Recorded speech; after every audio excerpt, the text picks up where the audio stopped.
October 23, 2019. The air in the Silicon Valley boardroom was thick, not with success, but with the metallic tang of absolute panic. The valuation was $10 billion. $10 billion built on a single, meticulously crafted lie, and the clock was counting down to the moment the entire illusion would shatter. How does a company valued higher than decades of industrial innovation rest on a house of cards so fragile?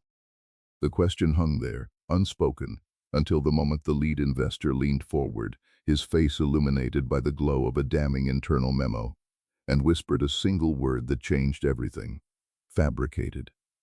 That whisper initiated the collapse. It wasn't a slow decline.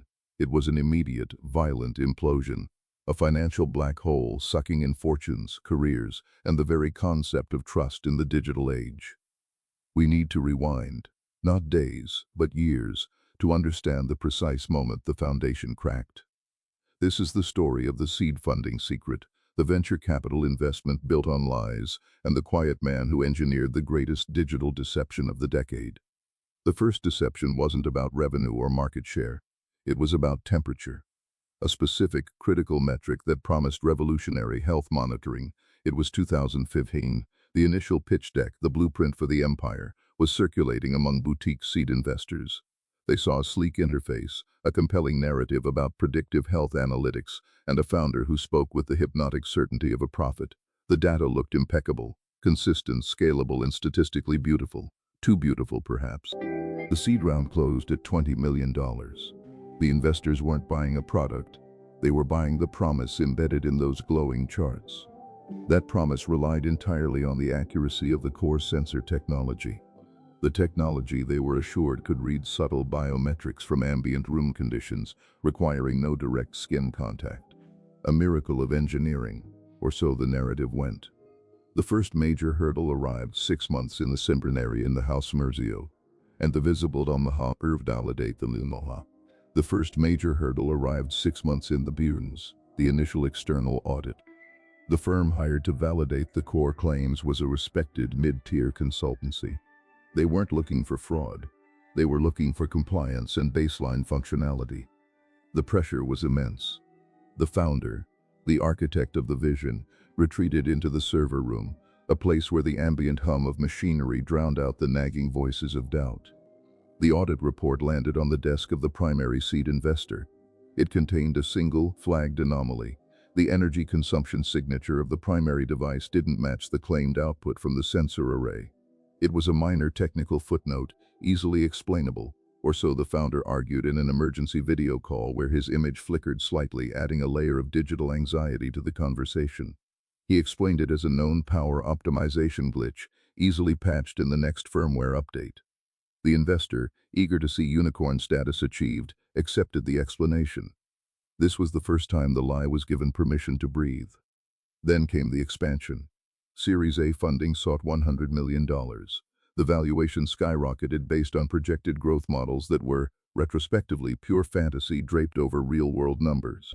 The key element in securing Series A was demonstrating repeatability across diverse environmental conditions. The product needed to function flawlessly in the dry heat of Arizona and the humid cold of Seattle. The quiet architect initiated what he called Project Chimera. This wasn't about fixing the sensor. It was about simulating success. He deployed small, remote teams, not to test the device, but to stage the results. These teams were instructed to use proprietary off-the-shelf medical monitoring equipment, actual functional hardware, and feed its output, meticulously scrubbed and reformatted, into the main company servers masquerading as data generated by their own revolutionary hardware.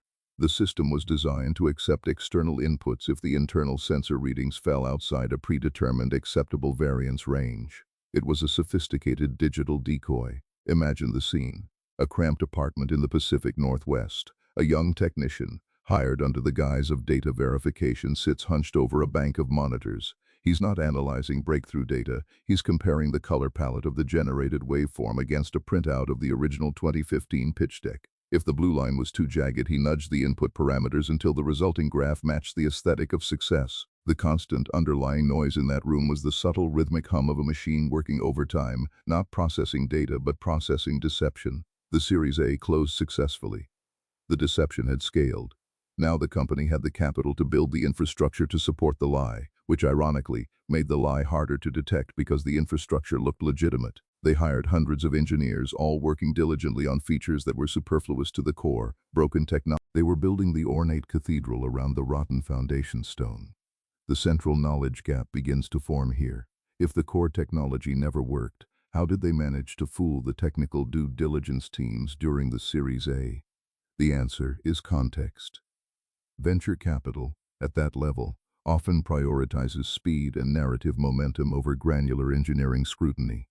The Series A investors were sold on the vision of disruption, not the integrity of the silicon. They saw the market opportunity, a billion-dollar problem solved, and they willfully overlooked the faint warning signal buried deep in the power consumption audit. They substituted belief for verification. The pressure intensified for the IPO track. The required benchmarks for a public offering were astronomical. The internal confidence metric, known only to the architect and his two most trusted lieutenants, was consistently flashing red. They needed to show a 500% year-over-year growth in active users whose data was genuinely being processed by the device. They were nowhere close. This is where the lie metastasized into something darker. The architect authorized the activation of ghost profiles. These weren't just inactive accounts, these were digital phantoms created by exploiting vulnerabilities in third-party aggregation platforms they had partnered with for market entry. These profiles were programmed to generate baseline activity, a simulated heartbeat every 30 seconds, a simulated temperature fluctuation twice an hour, all fed into the master server, making it appear as if thousands of users were actively benefiting from the technology. The sound of the data stream became a relentless, high-pitched whine in the background of the company headquarters, a constant electronic scream only a few people could truly hear. The climax approaches in the summer of 2019. A new, aggressive institutional investor, focused purely on deep technical review, demands access to the raw, unfiltered sensor logs from a randomly selected cohort of 50 active users. The black box test. This wasn't standard procedure. This was a technical audit designed to bypass the sanitized presentation layers. The architect knew the ghost profiles would fail this test. The raw data, without the simulation layer, would be flat, inert noise. He had hours, not days, to respond before the audit team was granted direct network access. He didn't try to stop the audit. Instead, he initiated a self-destruct sequence targeting only the simulation layer's access keys, effectively wiping the breadcrumbs connecting the external inputs to the central ledger. But in the frantic rush to erase the evidence, a single crucial security protocol failed to execute correctly. A shadow backup, a rudimentary log stored on an obscure offline server intended only for emergency restoration, was accidentally mirrored to the primary cloud storage just moments before the main deletion command ran. This brings us back to October 23, 2019, the investor leaning forward. That internal memo wasn't the audit report. It was the analysis of that shadow backup. It showed two conflicting sets of data for the same 50 users over a 72-hour period. One set showing erratic, noisy, but real sensor readings, and the other showing the impossibly smooth, perfect data that had fueled the IPO prospectus. The discrepancy proved that the real sensor data was being actively suppressed, overwritten, or ignored in favor of the fabricated baseline. The lie wasn't just about being wrong, it was about knowing the truth existed and choosing to bury it beneath a mountain of manufactured perfection. The $10 billion valuation was not built on a faulty sensor. It was built on the active, continuous, and intentional suppression of its failure. The silence that followed the investor's whispered accusation was more deafening than any alarm. It was the sound of absolute structural collapse, the moment the digital ghost inhabiting the machine finally vanished, leaving behind only the hollow shell of expectation. The secret wasn't that the technology didn't work. The secret was the engineering required to convince the world it did, an engineering feat far more complex and ultimately far more corrupt than the initial invention was ever supposed to be. And now, the cleanup begins.